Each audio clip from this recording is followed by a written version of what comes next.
So you've got an interview. You may not be the best person for the job, but if you're well prepared and you've got all your ducks in a row, it could just go your way. Tom O'Neill's here to explain how. Greetings. Hello, good to be back. How do we get these ducks in a row? What should we be preparing for, and how much of it is visual as well? At the end of the day, it's about when you turn up to the interview, knowing your stuff. As you said, you may not be the best person for the job, but people notoriously undersell themselves all the time. So if you go in to the interview knowing about the organisation, knowing, having a great CV that really sells you, that you can ask really good questions, you're going to show interest, you're going to show enthusiasm. And even though you're not the best candidate, you're actually going to stand out because you appear the best candidate. How quick is that employer going to start making up their decision? Statistics say employers sort of in, let's say, a 1 hour interview will make up the decision first 5 minutes. Really? You're terrifying. And then they'll spend the other 55 minutes trying to reinforce their initial decision. I would agree with that supposition, really. And how so do you that's wow why them in the first 5 minutes then? Wow, yeah. It's about going in there, being professional. You have to respect them in their position as a recruiter or a HR manager or whatever. So you don't rock in there and, stubbies and a T-shirt. You go in there dressed well. I'd suggest you dress one level above of what you would do if you actually worked there. And then go in there and just be professional, be excited about the role and excited about the company and talk about the company. How important is it, you touched on it briefly, but how important is it to know about that company? And how much research should you do into the place?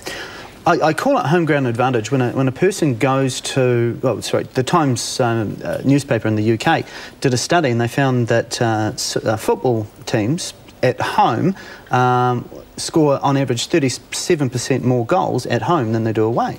And at the end of the day, it's home ground advantage. When you know about the organisation, you do some research on the questions you're going to get asked, when you know about your achievements, you effectively have home ground advantage. And so when you answer questions, you're answering in the context of that organisation rather than just sort of chucking out sort of answers everyone does. So part of that home ground advantage would be to put yourself in their shoes. Absolutely. And think about what you would ask if you were the employer, as opposed to... Exactly. There's really two main sorts of questions. A, general questions, what are your strengths, what are your weaknesses? If you go to an interview and you haven't thought about those, don't go. But do you answer, like, really honestly with the whole weakness thing? Or the best answer I heard was a friend of mine went for a job and they said, what's your biggest weakness? And she said, chocolate. And I thought, that's a good one. That's very good. Yeah. With a weakness question, a really good way to do it is think about a legitimate weakness, but then think about how you are you're trying to overcome it. And so think about those things that, you may not be that strong at procrastination, but then talk about how you're working on your time management skills. So it is a genuine weakness, but at the same time, you're actually, showing, a positive side to that. What about practicing for your interview? Should you literally kind of sit down with your partner or a friend or something and run through it? Absolutely. Build a scenario? It's like riding a bike. The more times you ride a bike, the better you become at it. The more times you do interview practice, you're just going to get better at it. Simple as that. And if you go to an interview and it goes really badly and you don't get the job, well, that's a shame. But full experience, it's just more experience for that really great job when you're ready. Should you be yourself? Absolutely. Always? Even if you're a bit of a knob? It's always gone well for me. Touch and go.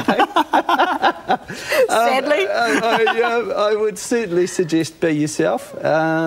Just because, you don't want to be... you're going to be potentially at this organisation for the next 2, 3, 5, 10 years.